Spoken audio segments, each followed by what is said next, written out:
Salamat, O Diyos, sa kabutihan mo, sa katapatan mo. You've always been faithful. Always been faithful to us, O God. Salamat, O Diyos.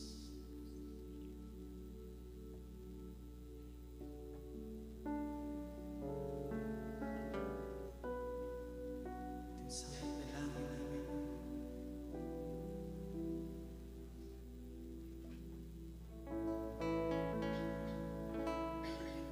Ang puso ko'y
ourselves before you. Because you are holy God, a great God, a mighty God. Thank you, Lord God, for your presence. Thank you, Lord God, for the power of your word, Lord God. Lead us, teach us, open our hearts of your word, O Lord. Thank you, O Lord. We give you honor, praise, and thanks in Jesus' name. Amen and amen. So before we take our seats, let us greet one another with the love of the Lord. Let's roam around po, and let's greet one another with the love of the Lord.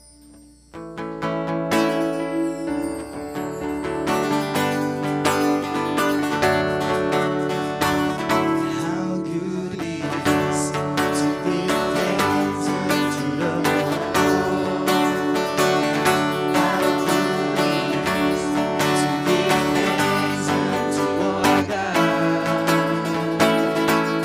For He heals the brokenhearted, binding up their wounds.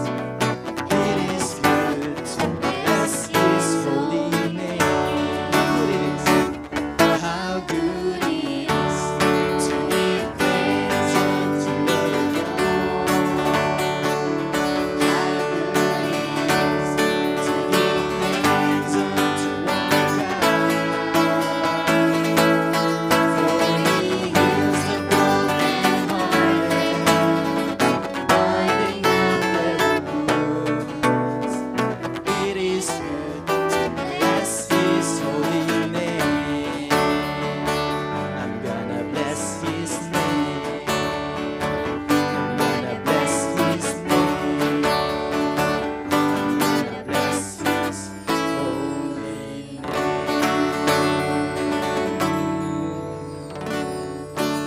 Praise God. Let us prepare our hearts for the Word of God. Tayo po ay magpapatuloy sa ating study on the book of Revelations. Tulad nung nabanggit ko po sa inyo, this was my last preaching for this sem. Ako po ay nagpapatuloy sa studies ko on expository preaching. At naging very helpful po itong study ko na ito sa personally in my own study of the scriptures and syempre primarily yung opportunity to know God more sa aking personal na buhay. Very challenging ho kasi there are several genres. There are literary forms sa Bible. Merong narrative, merong poetry, at meron pong tinatawag na ito po yung isa sa pinakamahirap na passage to interpret. Yun po yung prophecy. The book of mga prophecies sa Bible. And the title of our sermon ay part 2 of our message last Sunday. Woe to the world. Siguro na surprise kayo dun sa title, kasi dapat joy to the world, but woe to the world. So I will explain it further. But as an introduction, meron pong isang manunulat, ang pangalan po niya ay si J. Dwight Pentecost. He wrote yung book on prophecies at ang title ay Things to Come. So it is about the future things, yung mga darating na mga pangyayari dito sa sanlibutan. And ito po yung kanyang naisulat. God, the architect of the ages, has seen fit to take us into His confidence concerning His plan for the future and has revealed His purpose and program in, I think I miss out yung word, I think determining the word. I think na Miss wrote ko to. A greater body of scripture is given to prophecy than any other subject, for approximately one-fourth, no, one-fourth of the Bible was prophetic. At the time it was written, the portion is devoted to the unfolding of God's program. Now, why is it important, no, for us to study yung prophecies? Although this will not be exhaustive po yung ating lesson dito, dahil ano lang po ito, it is a break from yung new series natin. Pero why is it important? Kasi unang-una, one-fourth of the Bible, no, ay nagko-contain ng prophecies. And it has been proven from the scriptures and in the history of mankind that the prophecies of the Bible is 100% accurate. Doon ho sa mga na-fulfill na. At meron pang isa sa katuparan ang Diyos na mga propesiya pa. At ito, yung aaralin po natin, ay kabahagi nung magaganap po sa future. Kailangan po tayo maging aware dito. Kailangan po natin maging mapagbantay kasi these are already the signs of the times. Ang linaw po ng mga nakikita natin sa paligid natin. Jesus even said, no, when he was here on earth, that there will be birth pains before the coming of Jesus, the second coming of the Lord. Yung birth pains na yon refers to the earthquakes, calamities, yung wars which is happening, no, ngayon, no, war between Russia and Ukraine, war between Israel and yung mga terrorist groups. Ang dami na pong nakikiisa dito po sa mga terrorist groups na ito because they want to annihilate and totally annihilate this people, the Jewish people. Talaga mawala po sa mapa. Lahat ng Hudyo mawala. And it is something na demonic. Alam natin po ito ay plano ng kaaway. And from our own personal study of the Bible, we have seen God move dun ho sa redemptive plan niya for mankind, and He has chosen this nation. Pinili ng Panginoon ang nation ng Israel. Mula kay Abraham came this Jewish nation, the descendants of Abraham. And meron pong promise ang Lord that He will bless this nation. And the nations that will bless this nation will be blessed by God. And the nation that will curse this nation will be cursed by God. Yun po yung malinaw na isulat sa Bible. And kung merong bagay ho na fulfill pertaining to blessing this nation, Christ came into this world as a Jew. He came from the line of Abraham. He came from the tribe of Judah, from the line of David. Kaya hindi ho natin pwedeng maisatabi itong mga propesiya na ito because it is unfolding before our eyes. That God Almighty is not yet finished with this nation. Hindi pa po tapos ang Diyos sa bansang ito. And there will be a great awakening sa nation ng Israel. But sad to say, it will be during the tribulation period.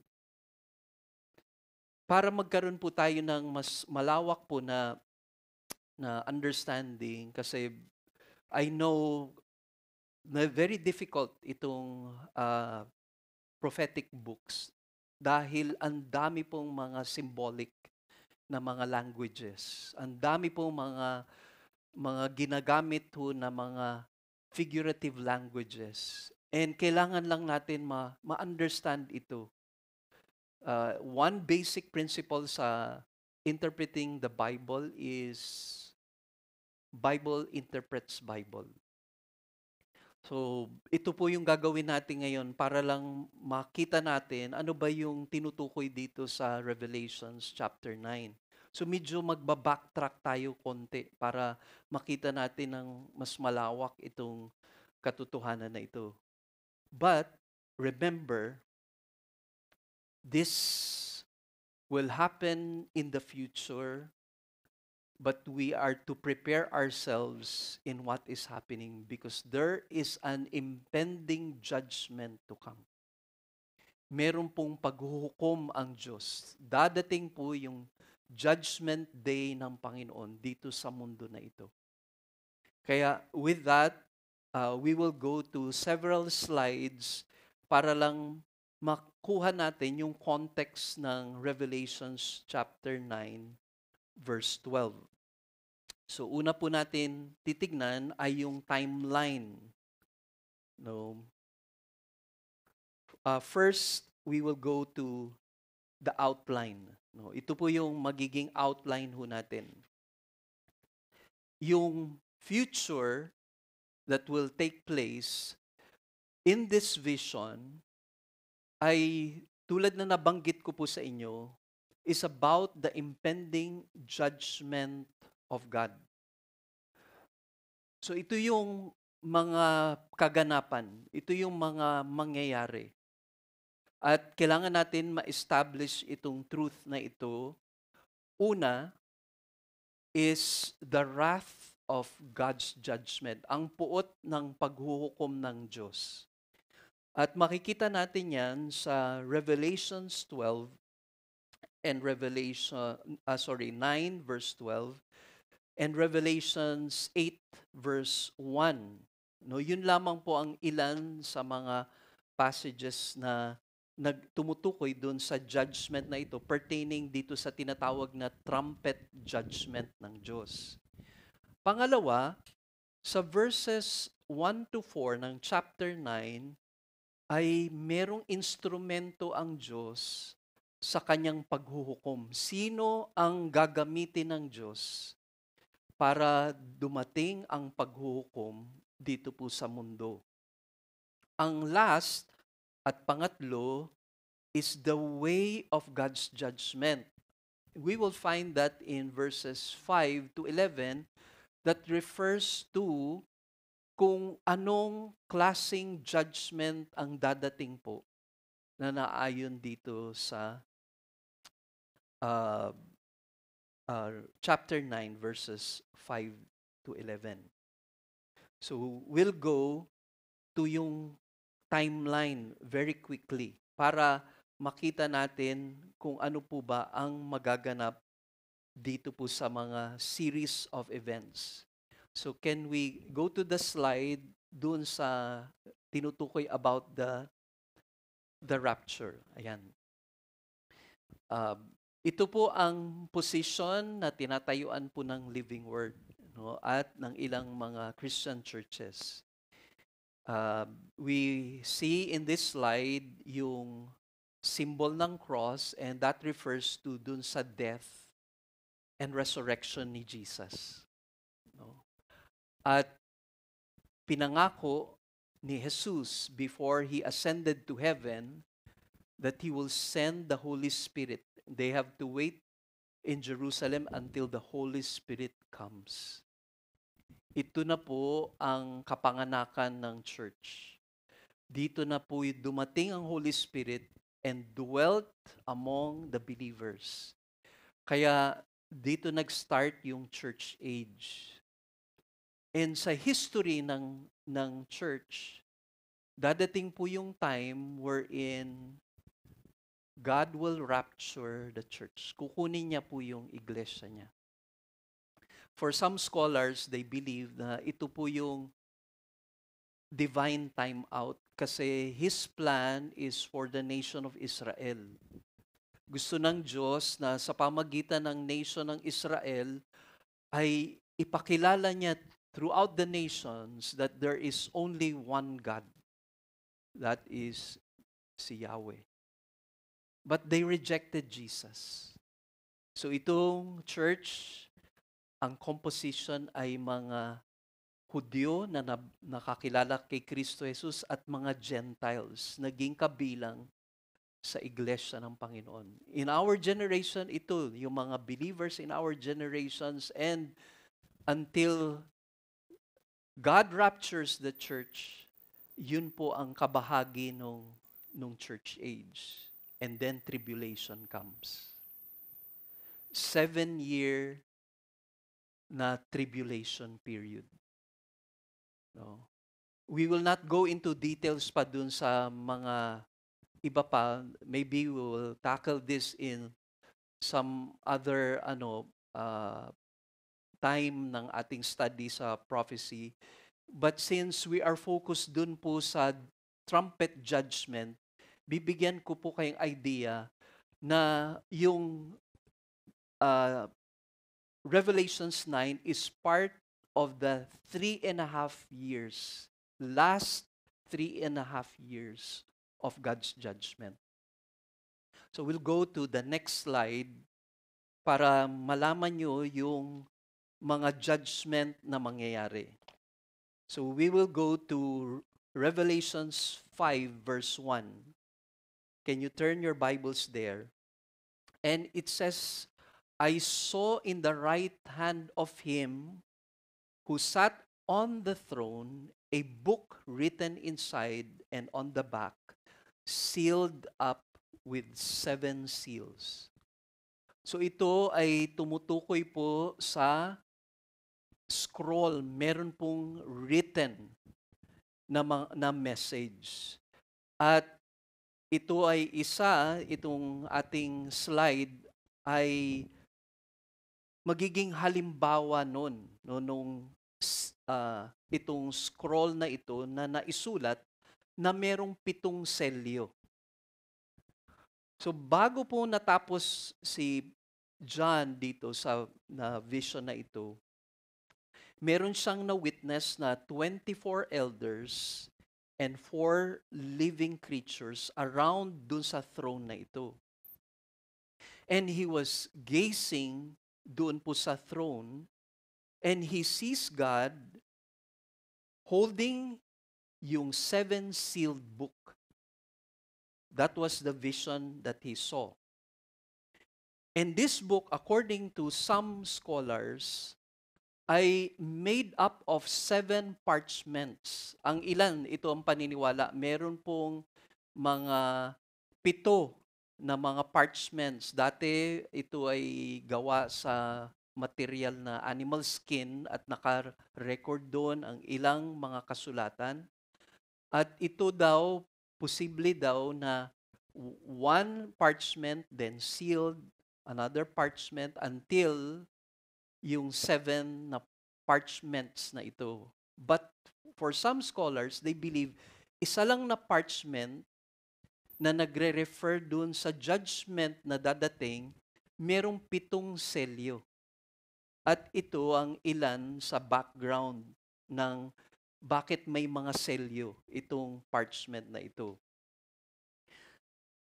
According to yung history, among the Romans, ang will po nila, merong will, mayroon silang iiwan na pamana, ay naka-record yon sa parchment at nakaselyo ng 7 selyo.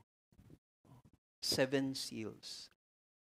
Among the Hebrews naman, pagka meron ding importante na document, primarily title yung iba at yung mga ipapamana, merong 3 magwi-witness at siselyuhan daw po ito ng 3 beses. Pagka mga importanteng transaksyon umaabot sa higit sa 3. At yun nga, for this account na ating inaaral, 7 yung selyo. Ganon kaimportante ang laman nitong parchment na ito o ng scroll. Yung seal ay nagde-denote ng ownership. At ito, base dito sa account na ito, merong rights, may title rights si Jesus, the Messiah. That itong book na ito or this scroll contains judgments and punishments from God. Kaya kung itutuloy nyo yung reading nyo sa verses 2 to 5 ng Revelations 5, it says, "And I saw a strong angel proclaiming with a loud voice, 'Who is worthy to open the book and to break its seals?' And no one in heaven or on earth or under the earth was able to open the book or to look into it.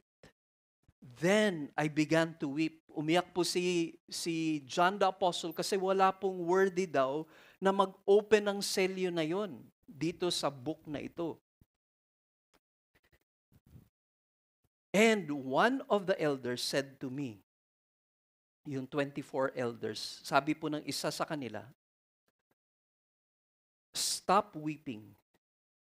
Behold, the Lion that is from the tribe of Judah, the root of David, has overcome so as to open the book and its 7 seals." So sino daw po yung karapat-dapat nung una na hindi po nakita ni John? Who is worthy to open these seals? And sabi po ng elder, he was referring to Jesus Christ.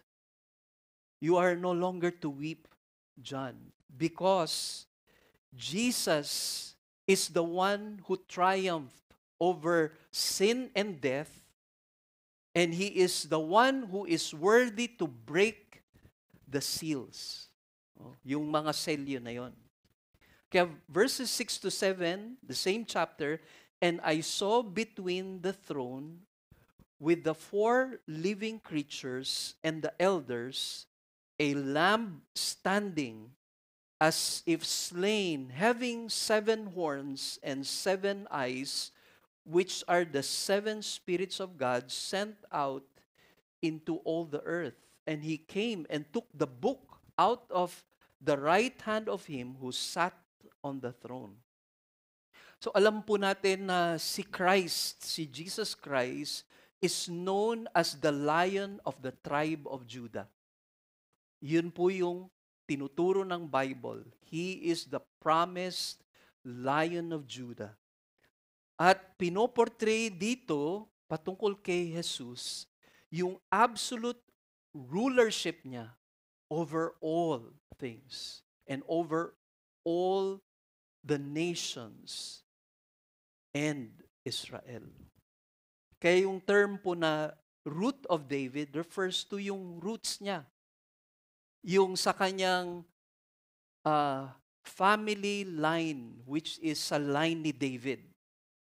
Kaya yun ho yung patutuo. Kaya isinulat ni Matthew sa chapter 1, yung genealogy ni Jesus to prove that He is the Messiah, that Christ came from the line of David. Kaya wala pong maki-question tungkol doon. Yung 7 horns, sinisimbolize, wag natin isipin pagkasungay, evil kaagad yung ating conclusion. Yung horns symbolizes strength. And since it is 7 horns, it symbolizes perfect strength. Tinutukoy yung strength ni Jesus. And the 7 eyes point to the divine judgment and foresight. Meron pong divine judgment that will come. And Christ will come as a judge. At base po dito, yung kanyang judgment will be a perfect judgment full of wisdom. Kaya, we go to the next slide para makita nyo yung isa-isang binuksan po yung seal. Ewan ko kung magiging malinaw po sa inyo about yung 7 seals po na yon. Hindi ko na po i-discuss pero alam nyo po yung 4 horsemen. Di ba na meron kayong idea about yung 4 horsemen?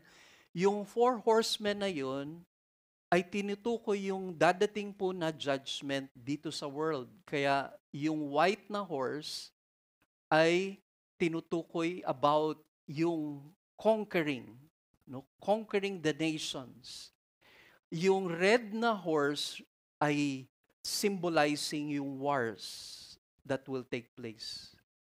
Yung black na horse refers to famine, taggutom na dadating. So, isa-isa na nabubuksan, no? Yung seal. And yung fourth seal, yung green po na horse, symbolizes death. So, yung fifth na seal ay yung martyrdom ng mga nanampalataya kay Kristo. Marami po ang mamamatay para kay Kristo sa 3.5 years po na yon. And there will be changes po sa atmosphere, yung sixth seal. Doon sa part po na yon ng six seals, merong 144,000 from the tribe of Israel. 12 tribes of Israel. At kinikilala po na itong 144,000 na ito ay ang maboborn again during this period. Meron pong masisave na Jews. Multitudes of Jews will be saved during the tribulation period. And now, no, sa ating panahon, 1% lang ang Christians among the Jews. Kaya ito ang magaganap sa future. Sa tribulation period, marami pong maliligtas na mga Hudyo and they will be witnesses. God has sealed them. Kaya sa chapter 9 ng Revelation, hindi magagalaw itong mga sinelyuhan ng Panginoon. So, going to the 7th na seal, ito na ho yung tinutukoy. Kasi going to Revelations 8, no, when the Lamb broke the 7th seal, sa verse 1, there was silence in heaven for about half an hour, and I saw the 7 angels who stand before God, and 7 trumpets were given to them. So, dun sa sunod-sunod po na na-open yung selyo na yon, ay meron pong 30-minute na silence. Parang nagkaroon ho ng short na break from yung sunod-sunod na mga judgment ho ng Diyos bago binuksan itong 7th seal na ito. Kaya, mula sa verse 12 ng chapter 9, ang declaration ay the first woe is past.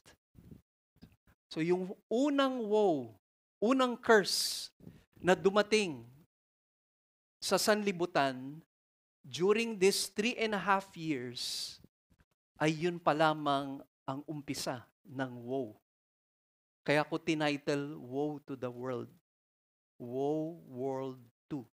Woe World 2. Meron pa itong Woe World 3.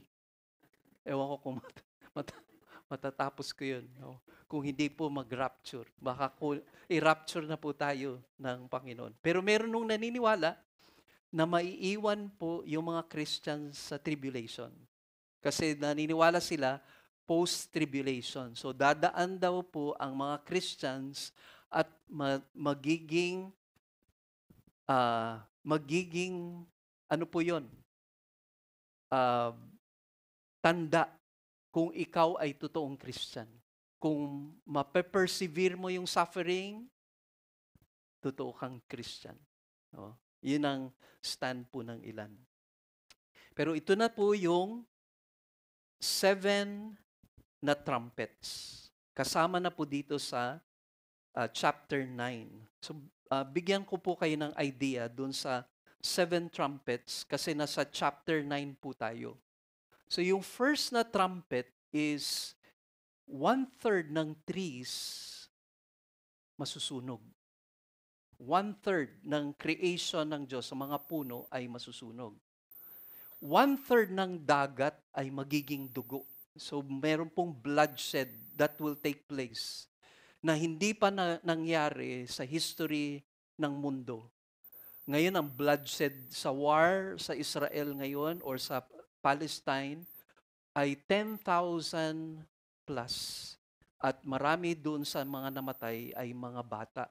But during the second trumpet ay 1/3 ay mapupuno ng dugo. Ships and sea life will be destroyed. Sa third na trumpet, 1/3 of waters will turn bitter. Just imagine ho, no? Yung tubig, yung ating iniinom na magiging ano po natin, na magsusustain sa atin sa lahat ng kakailanganin natin to survive, 1/3 nun mapait. Sa fourth na trumpet ay 1/3 of the sun, moon, and stars will not shine. So merong mangyayari po sa atmosphere na kakamanghang makikita na hindi na ito magliliwanag. Yung fifth na judgment or trumpet ay yung locusts. There will be locusts that will sting mga people and it will reach to 5 months yung pain and torment nila. 5 buwan na tuloy-tuloy yung pain na yon. Ito po yun yung chapter 9. So first woe pa lang po yun because yung susunod na that includes yung 6th and 7th na trumpet judgment ay yung second woe. Tapos meron pang third woe. Hindi ko na madidiscuss yun kasi mauubos na po yung oras natin. Yung bowl judgment. 7 bowls judgment. So, yung progression, yung patindi ng judgment ng Diyos mula sa seals, trumpets, and then bowl judgment ng Panginoon. 7 judgment yon. At itong magaganap na ito mangyayari dun sa 3.5 years. Ngayon, we will cover itong first point natin. And the first point is the wrath of God's judgment. Hindi po natin matanggap po yun. Most people ay very repulsive pag pinag-usapan ang puot ng Diyos. Hindi tinatanggap ang katotohanan na yung Diyos ay Diyos na puno ng puot. Pero yun po ang tinuturo ng Bible. Si A.W. Tozer, ang sabi niya, the present refusal of so many religious teachers to accept the doctrine of the wrath of God is part of a larger pattern of unbelief that begins with doubt concerning the veracity of the Christian scriptures. Simple lang po yung point niya. Pag hindi mo tinuro ang puot ng Diyos na yun ang pinipresent ng Bible tungkol sa Kanya, ay hindi mo kinikilala ang authenticity ng Bible. But we have several passages that tells us that God is a God of wrath. No? Diyos ho siya ng puot. Doon nga ho sa nabasa natin last week sa Nahum chapter 1 verses 2 to 3, ang sabi po ng Bible, God is a jealous and avenging God is the Lord. A jealous and avenging God is the Lord. The Lord is avenging and wrathful. Kaya nga, very serious na matter ho ito. Serious na teaching patungkol po sa puot ng Diyos. Kung ganun nga, pinepresent ng Bible ang pag-ibig ng Diyos, we have to understand yung extent din ng turo ng Bible patungkol sa puot ng Diyos ay equal. Equal yung pag-ibig ng Diyos sa kanyang pagkapuot. At kung hindi natin maintindihan ito, hindi natin kilala yung Diyos. Hindi natin i-acknowledge yung ating kalagayan that we are under the wrath of God. Na yun nga yung sinasabi ng Ephesians chapter 2, we are God's object of wrath. And meron nga, di ba, sa Book of Revelation, sabi doon, God's wrath is revealed from heaven. And from the original, hindi lang one period of time that He displayed His wrath, kasi usually, our interpretation of the wrath of God is Old Testament times. Lumang tipan. Yun yung Diyos ng lumang tipan. But the God of the New Testament is not a God of wrath. Mali po. Maling-mali yung understanding na yon. Because even as I quote this, no, itong Romans chapter 1 verse 18, it is New Testament writing. It is written by the Apostle Paul himself. At ano po yung sabi doon? For the wrath of God is revealed from heaven against all ungodliness and unrighteousness of men who suppress the truth in righteousness. At alam niyo po ba yung tinutukoy doon na the wrath of God is revealed?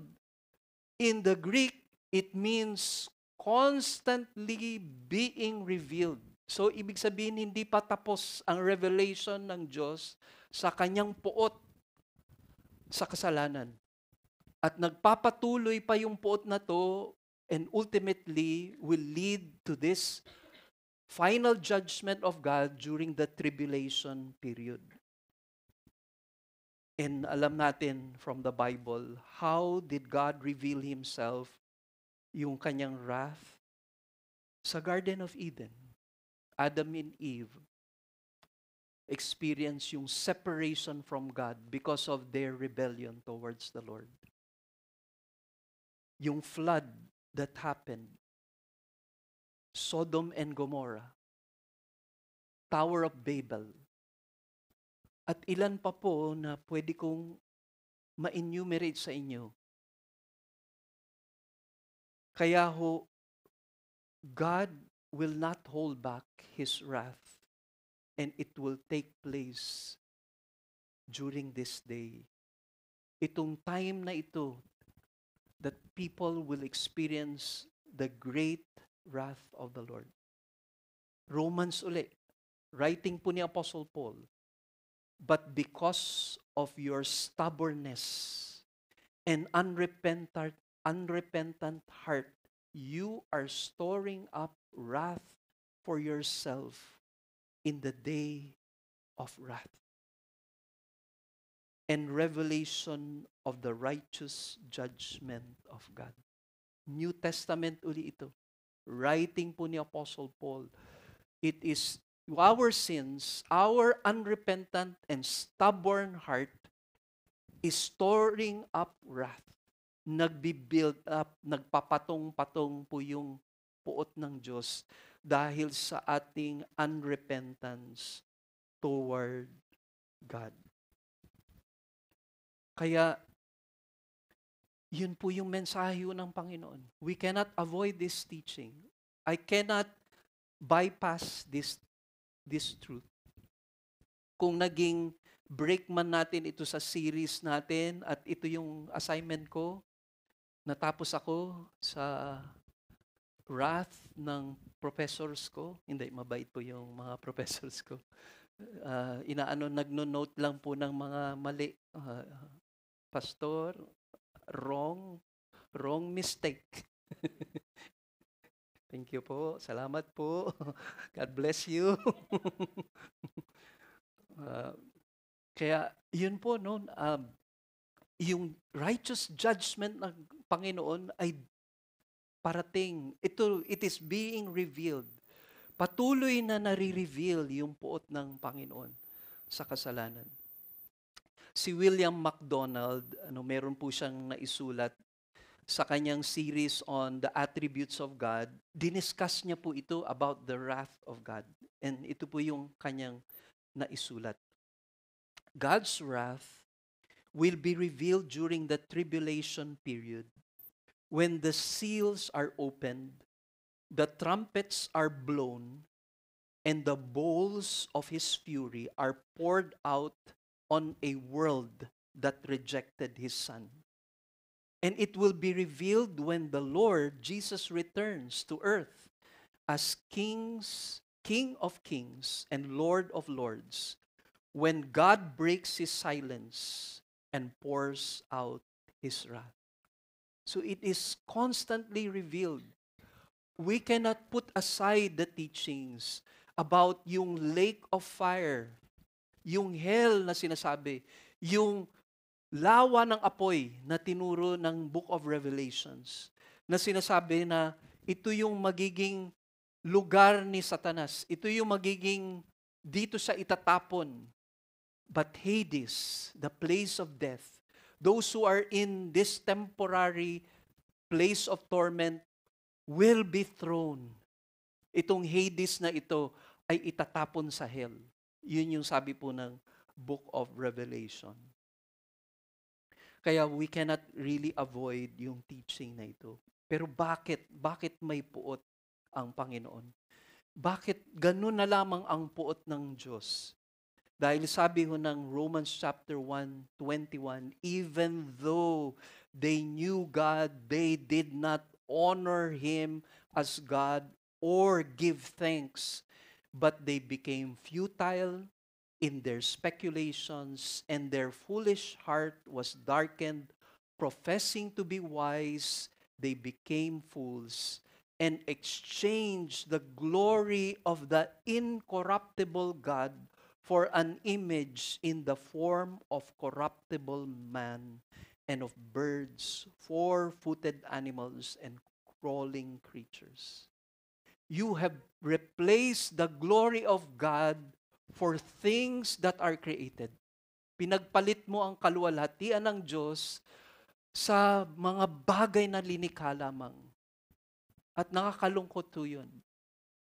Yung world po natin ngayon, kung titingnan po natin, marahil wala mang mga imahe na sinasamba, pero ang sinasamba pera, sinasamba kapangyarihan, sinasamba ang kanilang kakayanan, ang kanilang posisyon, naghahari no, sa kanilang buhay. Sila yung hari, sila yung nakaupo sa trono. At hindi ang Diyos na nararapat lamang pong sambahin at pasalamatan. Sa ating ngayon, marahil, pwede natin tanungin yung ating mga sarili. Kasi kahit dito po sa portion na ito na they did not honor Him as God or give thanks. Kailan po ang huling beses ng ating buhay na in-honor ho natin siya at pinasalamatan natin siya? O dumadaan ng buhay natin dito sa mundo na ito, wala man lang pagkilala sa Kanya at pagpapasalamat. Yun po yung dahilan. We have rebelled against God. We are God's enemies according to the Bible. Now we go to the instruments of God's judgment. Sabi po sa verse 1, then the fifth angel sounded, and I saw a star from heaven, which had fallen to the earth, and the key of the bottomless pit was given to him. ito na ho ay natalakay ho natin. Yung fallen ho dito, yung fallen na tinutukoy is none other than si Satan. I was corrected, no, even as I was presenting yung itong sermon na ito, because yung name na Lucifer ay wala sa original. It came from a Latin na word which transliterated to Lucy, no, parang Luciferus something, light bearer. So walang, dahil sa Latin yun na lang parang naging tradition na si Lucifer yun before he fell, no, from sin. Kaya nung tinanong ko then how should we address him? We cannot mention yung Lucifer. We can only mention yung light bearer. Or yun nga, yung fallen na angel, which is Satan. Nevertheless, ang point to doon, this was a picture of the second falling of Satan. Parang pangalawang pagbagsak muli ni Satanas, at nandito na siya sa nandito na po ang part na matinding judgment po ng Panginoon. At siya ang magiging daan dun din sa judgment na yon. Why? Because the Bible says that He has the key of the bottomless pit. Nasa Kanya yung susi ng bottomless pit. Hindi ito yung hell, kasi yung hell ngayon ay empty. Yung lake of fire ay empty sa ngayon because the first one who will be thrown dito sa lake of fire na ito ay si Satan. So yung bottomless pit na ito ay iba doon sa lake of fire. So what does the Bible says about itong bottomless pit? Yung bottomless pit is the home of demons. Ito ang tahanan ng mga demonyo. Kaya sa Luke chapter 8, verse 31, nabanggit po ito ng Panginoon.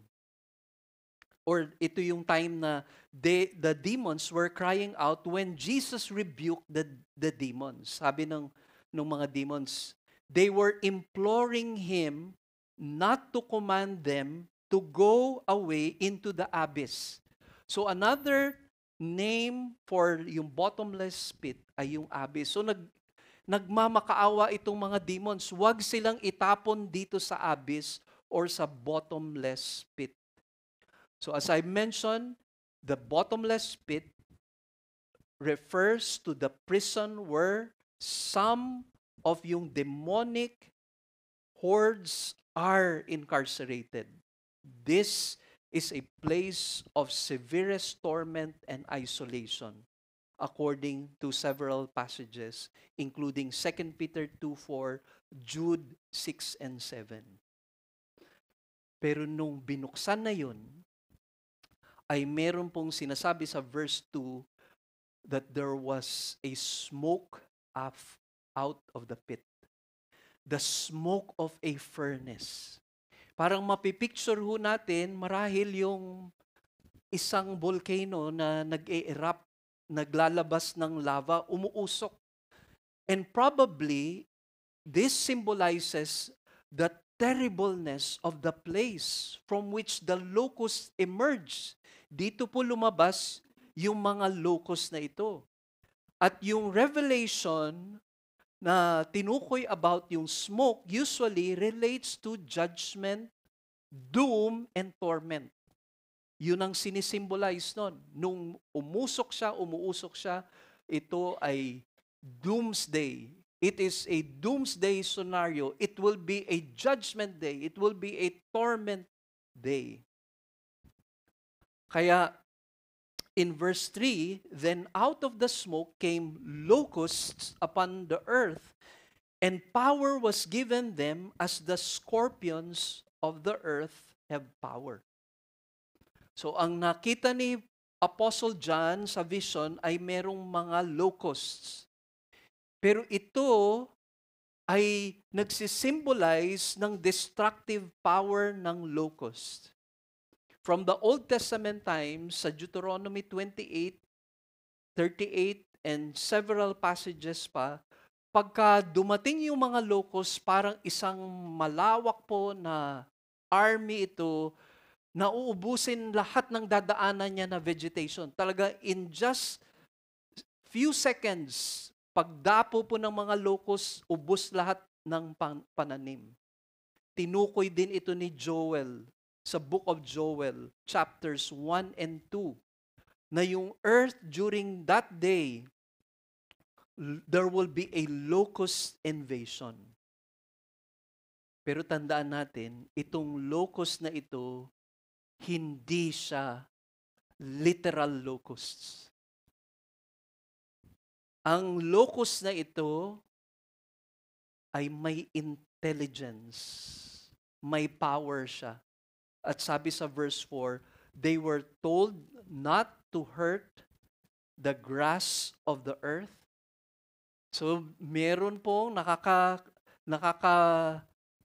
rinig sila ng instruction, hindi nila papatayin, sisirain ang grass. Kung locust ito, literal locust ito, anong paborito ng locust? Pananim. No? Nor any green thing, nor any tree, but only the men who do not have the seal of God on their foreheads. So who will be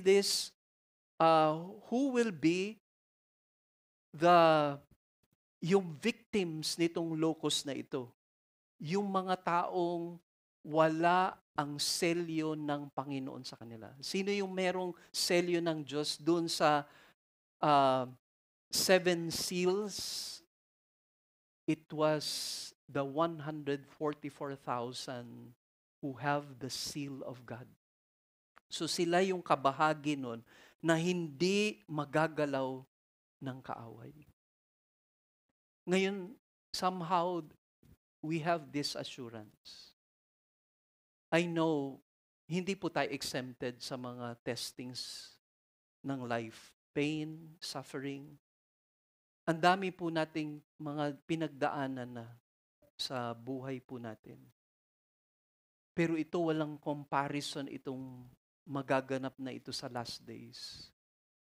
But having an assurance that God will deliver us from His wrath, although some do not believe that yung wrath that will come during the tribulation period ay exempted tayo doon. They believe na yung wrath that is referred to doon ho sa Thessalonians is the wrath of hell. And they believe that Christians will go through this tribulation period, and those who will persevere are the genuinely saved. But makita niyo po yung protection ho ng Lord. No one can touch us unless God permits it.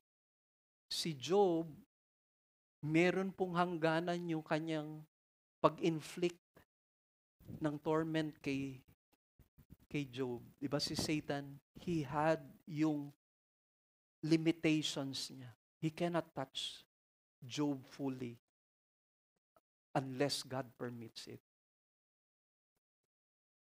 Kaya tayo po yung assurance ho natin bilang mga mananampalataya, yung mga deliverance ho ng Lord sa atin.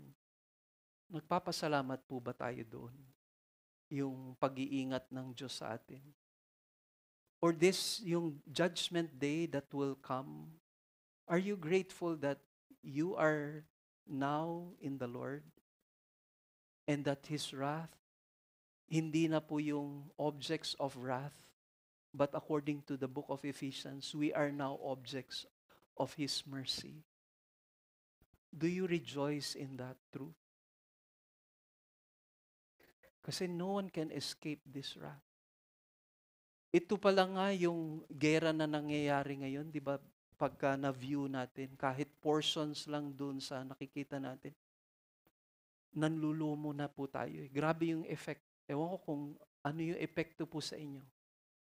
Sabi nga ho ng isang pastor ng CCM, sabi niya kung hindi kayo affected dito, sa mga nangyayari na ito, kapatid, magsisi ka na. Because these are just signs that the Lord is coming very soon. Kaya, no, even as this takes place, parang hell came down here on earth during this judgment time. So, sino yung mga instruments ng Panginoon? Satan and yung mga demons. Let's go to the third, the way of God's judgment. Paano ang paghuhukom na mangyayari? Verse 5, they were not permitted to kill anyone, but to torment for 5 months, and their torment was like the torment of a scorpion when it stings a man. Ewan ko kung napanood niyo po dun sa may nakita po ako sa YouTube na nagpa-sting siya, yung giant, pero centipede ho yun, hindi po siya scorpion. Ewan ko kung anong naisip niya na magpa-sting. Siguro gusto niya ng mga views at makakuha siya ng milyones doon sa mga views na yun. Pero nagpa-sting siya. Talagang namamalipit po siya sa pain, nagsisigaw siya. And yung scorpion na ito, na linalarawan na itong locust na ito, meron siyang buntot na may sting ng scorpion. At 5 months, dun sa verse 10, sabi din, they have tails like scorpions and stings, and in their tails is their power to hurt men for 5 long months. 5 buwan. Yung isang kagat lang na namamalipit ka na, ako nga, in-injectionan, nagpa-blood test. Kasi yung anak ko nag-aalala, kinunan ako ng healthcare. Ayan na ho, oh. Hindi lang ako nagpakita na natatakot ako sa yung karayom. Nga rin, matapang eh. Tapang ka tao. Kaya ko to. Ayan, may pasa. Ito 5 buwan na pain, walang tigil. Kaya nga ito, sabi ho ng ilang mga scholars, yung normal cycle daw ng mga locusts ay 5 months. After 5 months, usually daw from May to September, tapos mamamatay na ho yung mga locusts na yon. Yung scorpion naman, yung sting na tinutukoy po dito ng locust na ito na may tail, na may sting ng scorpion, belongs to the largest and most malignant of all insect tribes. No, its sting located near the end of its tail is not always fatal, but ranks, yung sting daw nito, ranks with the snake in its hostility toward human beings. So yung torture na in-inflict nitong scorpion na ito or ng yung pain through this, yung locust with a scorpion na tail has stricken the man or yung people without the seal of God, and it will take 5 long months. In verse 6, tingnan nyo, magugulat po kayo. And in those days, men will seek death and will not find it. They will long to die, and death flees from them. Nakuha niyo po yun? Gusto nilang takasan yung pain, yung suffering nila, and they would prefer to die than repent. Grabe, no? Yung naging turning point po ng life ko, na hinanap ako ng Diyos, nung nagkahiwalay po yung magulang ko. Wala akong mapuntahan, wala akong malapitan. Ang sabi ko, Diyos na lang ang pag-asa ko. Naging last resort pa ho yung Diyos. Kinatag po ako ng Panginoon during the time of yung suffering. yung emotional pain that I had gone through, kaming tatlo magkakapatid ho, yun yung naging turning point. Pero ito, grabe yung pain mo, 5 months, tapos mamatay ka na lang kaysa magsisi ka sa kasalanan mo. Di ba ganun po yung nangyayari ngayon? Meron po akong naministeran po sa Cebu. Pinakausap po siya ng isang leader ng ministry po sa Bohol. Meron pong affiliate church ang Living Word Cebu. Years back, no, hanggang ngayon affiliate po yung church na yon. At yung core leader nila, pinakiusapan ako, Brother Jess, pwede niyo mo bang bisitahin yung brother ko?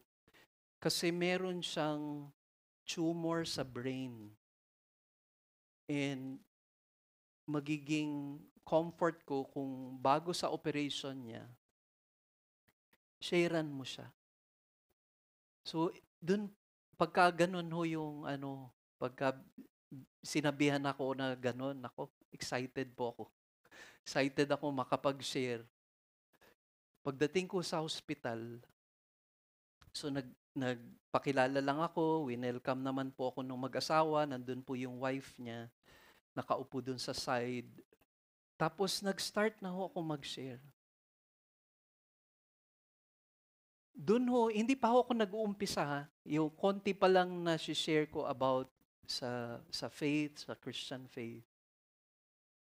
Talagang sinabi niya, excuse me, na-appreciate ko yung pag-visit mo. Pero hindi ako ready pakinggan yung sasabihin mo. Grabe po yung dating sa akin, yung hindi ko ma-describe yung parang hindi dahil ako yung na-offend o nasaktan doon sa sinabi niya, wag na lang.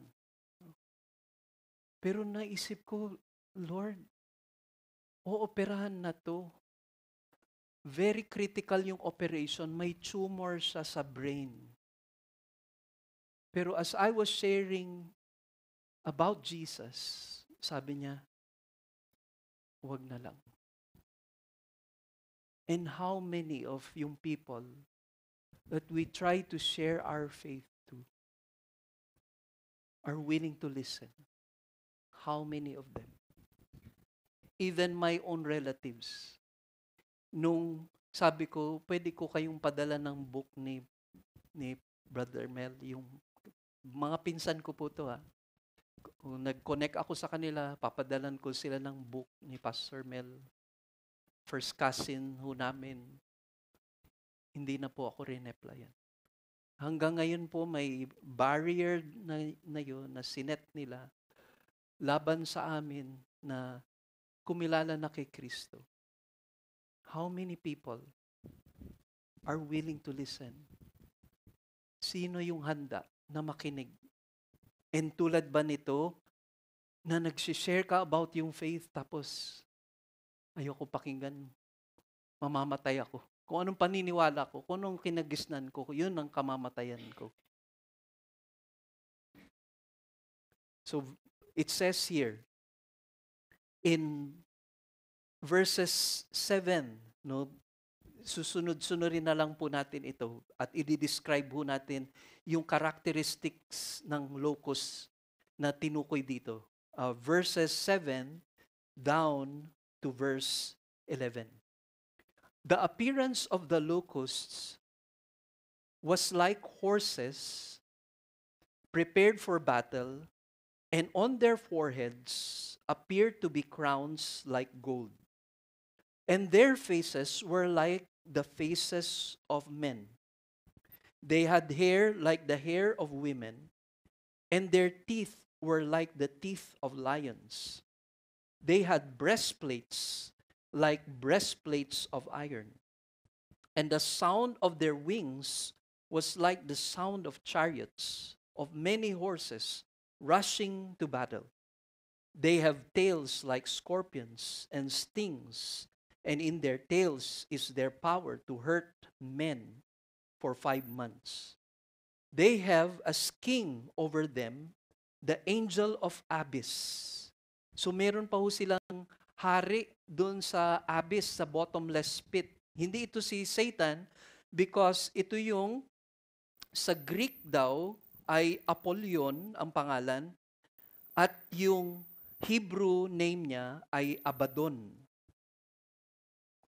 Ngayon, meron pong illustration. Ewan ko kung makikita po dyan sa ating slide.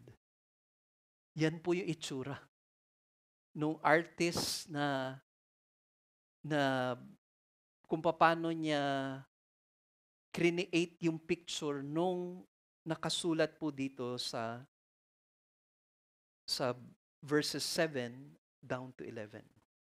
Ngayon, very quickly, ang sabi doon, they have yung faces of men. Alam natin, itong mga creatures na ito are demons. They are demonic creatures. And they have power. Merong mga ranking nga yan di ba?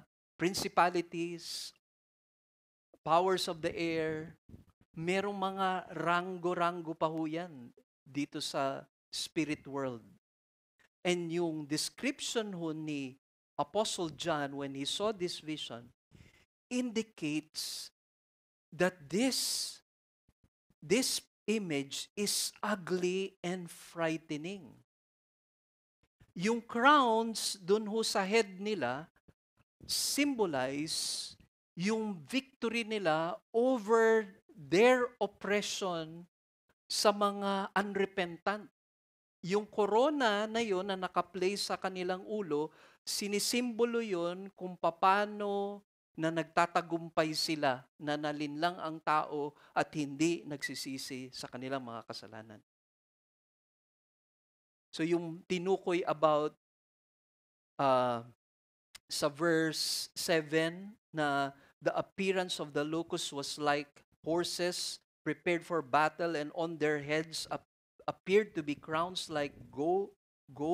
Their faces were like faces of men. So intelligent to itong mga creatures na ito. Verse 8, they had hair like the hair of women, and their teeth were like the teeth of lions. Yung mga locusts, wala pong hair po sila. No? Meron silang antena. Pero ito, meron hong sinisimbolize itong locust na ito, itong demonic creatures na ito, at merong mga buhok ng kababaihan. Sa mga sinisimbolo nito, yung long hair is, di ba sa Bible, yun ang glory ng women, yung mahabang buhok. Kaya may nakita ba kayong na shampoo commercial na maikli ang buhok? Di ba kasi ang glory ng mga kababaihan ay yung kanilang long hair. Pero sabi nga ho ng isang commentary, kung ito yung glory ng women, it displays yung wildness ng glory nila. Tapos yung lion-like teeth, nag-speak or symbolizes yung predatory instinct niya. Very ravenous itong creature na ito. Verse 9. Their breastplates, they had breastplates like breastplates of iron. So meron silang panangga dito sa dibdib. And alam natin, ito yung nagpoprotekta, yung breastplates ay nagpoprotekta dun sa vital organ ng mga warrior. So it means when with these demonic creatures are covered, yung chest and back niya, it speaks of vulnerability. Hindi mo talaga sila magagalaw. Wala kang kakayanan na labanan itong mga demonic creatures na ito. And when it says their wings was like sound of chariots of many horses rushing to battle, it speaks of yung kanilang battle and their war cry against earth dwellers. Verse 10, natalakay na po natin yun. Yung kanyang sting ay like scorpions. Verse 11, they have as king over them the angel of Abyss. His name is in Hebrew is Abaddon, and in the Greek he has the name Apollyon. So itong special demonic angels na ito, kasi meron pong kanang kamay na demon si Satan. Meron siyang kanang kamay. At yung Apollyon means destroyer. The right hand of Satan will destroy the people. They were given permission here by God to carry out yung objective that the outpouring of God's wrath will be upon the earth dwellers. Marami po sa atin ay nakakapanood na ng ilang mga sci-fi na movies. And marahil, napipicture natin sa ating mga isipan yung mga battle na nangyayari na yon. Yung annihilation, yung torment, yung suffering. This is beyond human comprehension.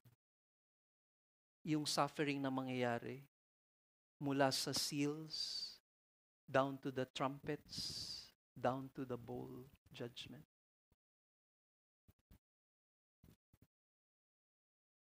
Mga kapatid, aantayin pa po natin ang na nandun na tayo sa dulo ng buhay natin. Kailan pa na sasabihin natin na, Lord, gusto ko nang ayusin mo ang buhay ko. Minsan pagka meron tayong binabahagian, sabihin nila na, saka na lang, Brad. No? Pagka na-enjoy ko na yung buhay. No? Yung sinasabi mong dadating na ang Lord, parang ang tagal pa siguro niyan. No? Mag-aasawa pa ako, magpapayaman pa ako, no? Magpapatayo pa ako ng bahay, bibili pa ako ng kotse, saka na lang, Brad. No? Tapos yung mga classmates ko nun, pinagtatawanan po nila ako pagka nagsishare ako. Sabi nila, ewan ko kung naabutan niyo yung expression na yan. Sa langit, walang beer. Kaya let's enjoy it here. Sige. Baka huli ng lahat para sa iyo. Kala mo mag-i-enjoy ka dun. Kasi ang mangyayari po, itong body po natin, yung sinasabi ng resurrection body or resurrected body, para sa mga believers will be this body, this perishable body, this corruptible body will be transformed into an incorruptible body. Tulad nung body ng Panginoong Jesus. But for the unbelieving, there will also be a transformation of the body. And the torment in hell will be from everlasting to everlasting.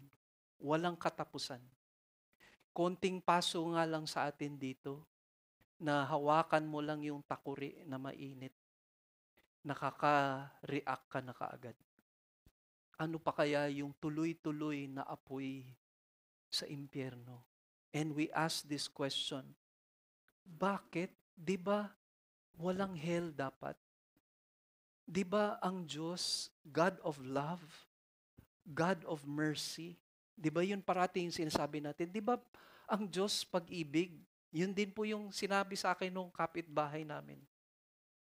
Sabi ho ng Bible, and very emphatic and very clear, that the wrath of God is one of God's major attributes. Why?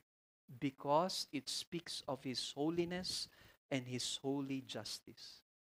Kaya nga si A.W. Pink, ito po yung sinulat niya. There are more references in Scripture to the anger and fury and wrath of God than there are to His love and tenderness. Narinig niyo po yan?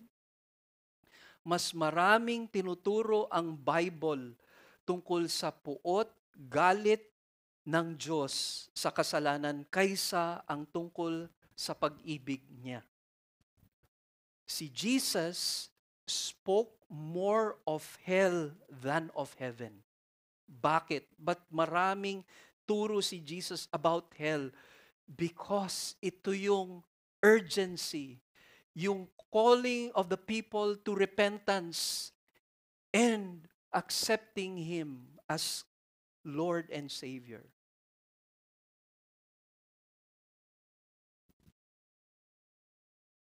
Ang hell po was never intended for man. Hindi po ito ay create para sa tao. Pero ang tao pinili na humantong sila sa walang katapusang kamatayan. Sabi ng Matthew 25:41, "Depart from me, accursed ones." Ito na yung separation ng sheep and the goat.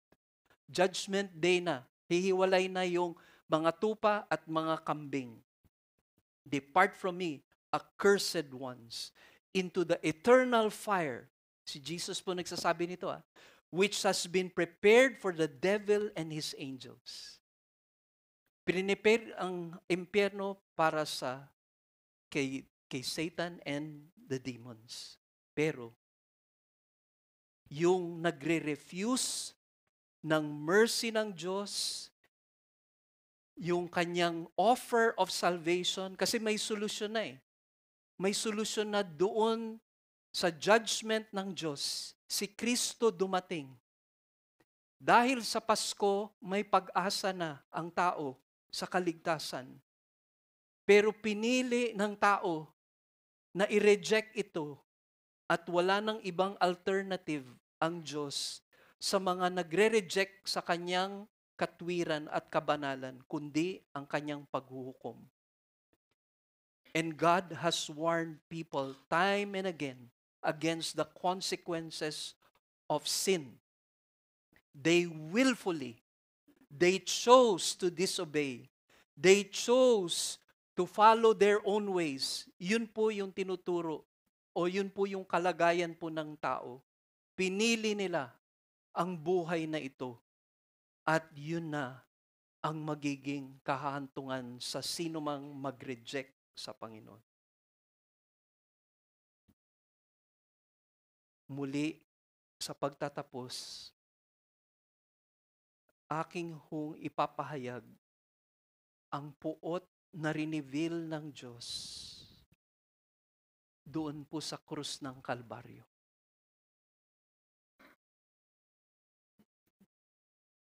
Nung dinala ni Jesus yung sumpa ng kasalanan, ang haharapin niya ay ang puot ng Ama sa kasalanan. Siya po yung umako nun. Kasi wala nang paraan para matubos ang tao sa kanyang kasalanan. Dahil ang kahantungan niya talaga impyerno. Patungo na tayo lahat sa kadagat-dagatang apoy. Pero dahil sa dakilang pag-ibig ng Diyos, ipinadala niya ang kanyang bugtong na anak. Walang bahid ng kasalanan. Kaya dun sa hardin ng Getsemani, sabi niya, "Take this cup from me, but not my will, but your will be done." Why? Because He will be carrying the sins of mankind. He will take the curse of God as He is crucified. Cursed is the man who is hung on a tree. Jesus is hung on a tree dun sa cross. And the curse that is supposed to be ours, inako ni Jesus dun sa krus. Yung puot ng Diyos, unang beses, kauna-unahang beses na hiwalay ang anak sa ama sa kanilang perfect unity, ang perfection nila, because yung dinala ni Jesus yung kanyang ating kasalanan, kailangan niya dalin yung puot ng ama. Pero dahil perfect po yung sacrifice na yun, tinanggap ng ama ang sacrifice ni Jesus para sa sino man ang manampalataya sa Kanya ay di nahahantong sa tiyak na kapahamakan, kundi buhay na walang hanggan. Yun po yung pangako ni Jesus. May panahon pa para magsisi. May panahon pa kung ikaw ay hindi pa kumikilala kay Jesus.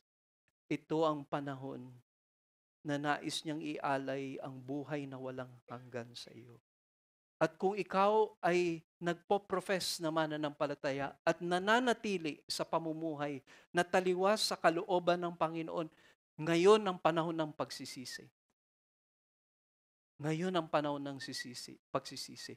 Dahil marahil, hindi ka pa bahagi ng kaharian ng Diyos. And kung ikaw man ay kabahagi o bahagi na ng kaharian ng Diyos, ito yung panahon din na ikaw ay magpakumbaba sa Kanya. Ako at ikaw magpakumbaba dahil darating ang puot ng Panginoon.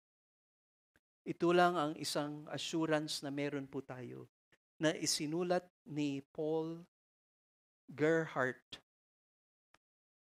There is no condemnation. There is no hell for me.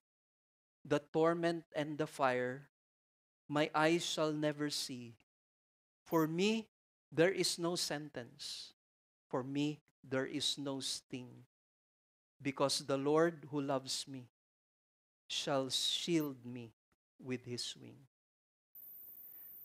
Things to contemplate about God's wrath.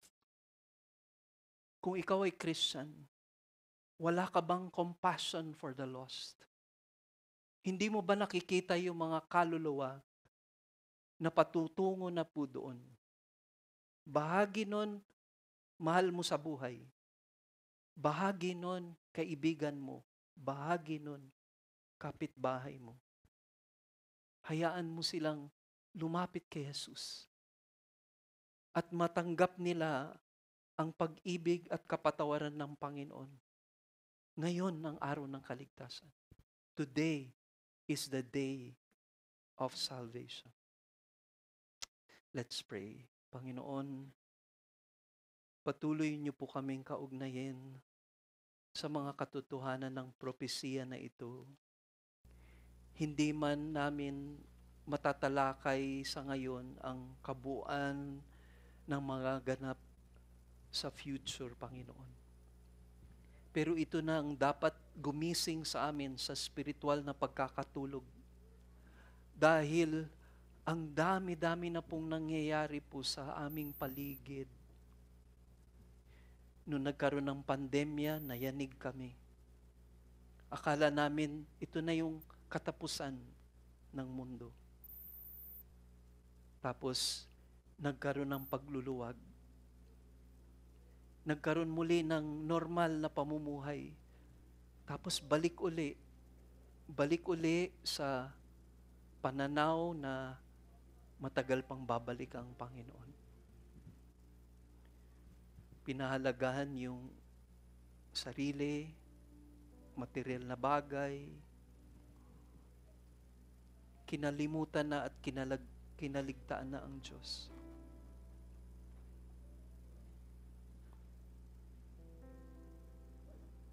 Yun yung sabi ng Bible, they exchange the glory of God for things that are created. Yung kaluwalhatian ng Diyos pinagpalit sa mga bagay na linikha. Hindi yung creator, yung creature yung winnership. Yung created things ang winnership. They exchanged the truth for a lie. Pinagpalit ang katotohanan sa kasinungalingan.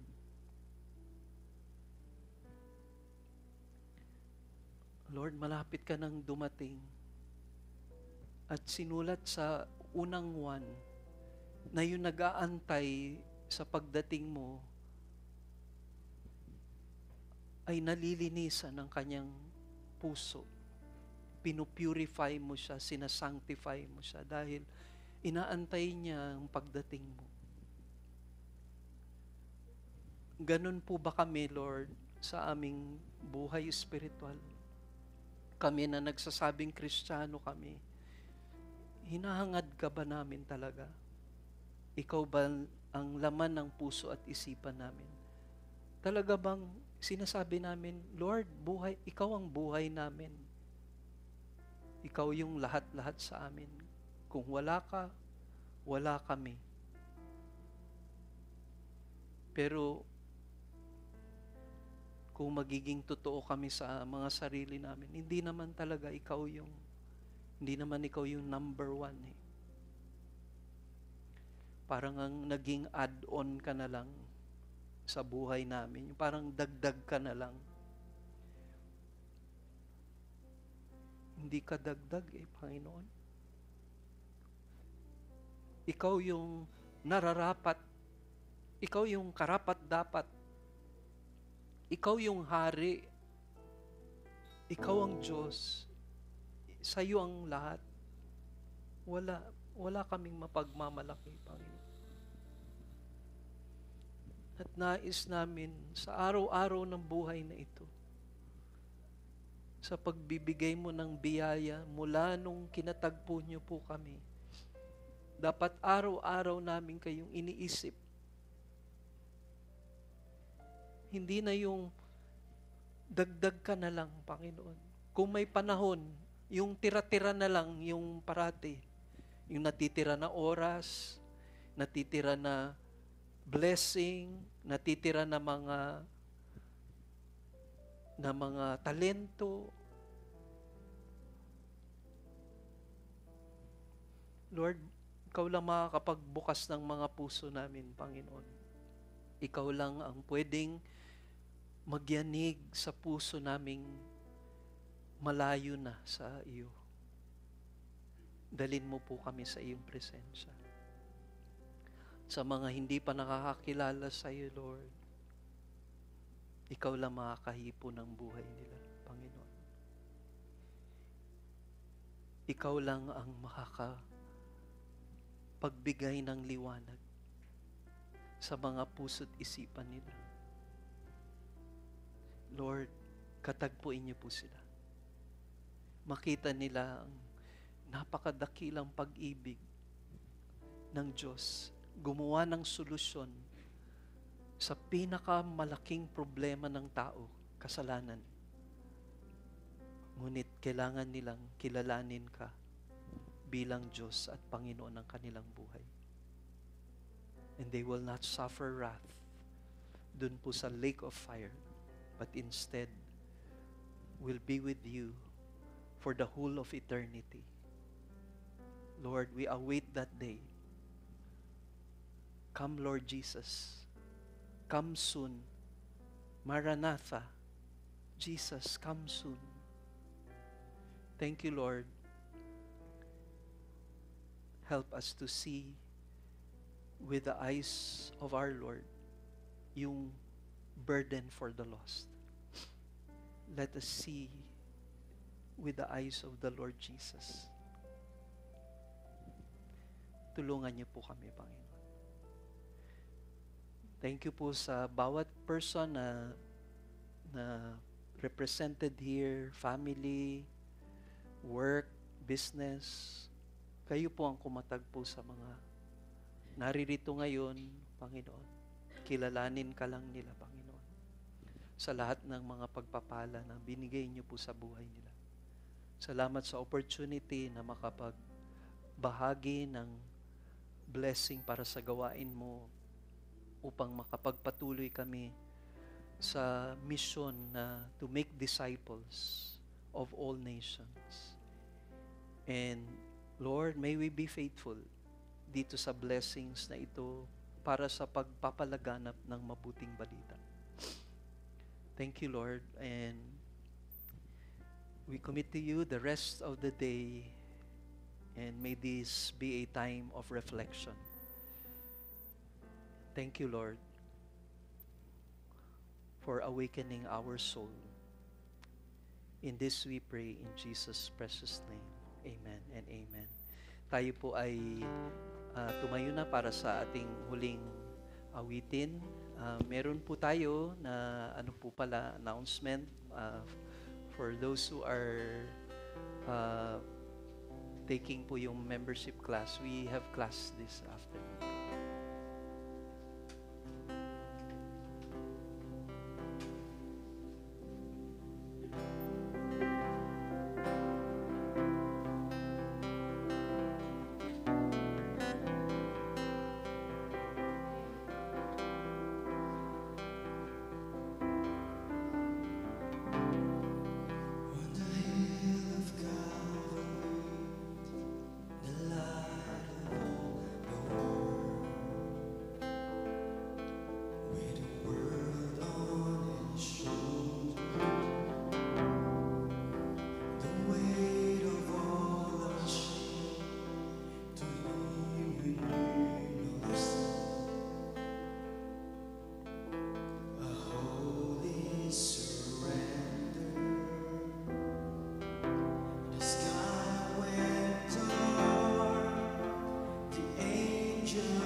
To the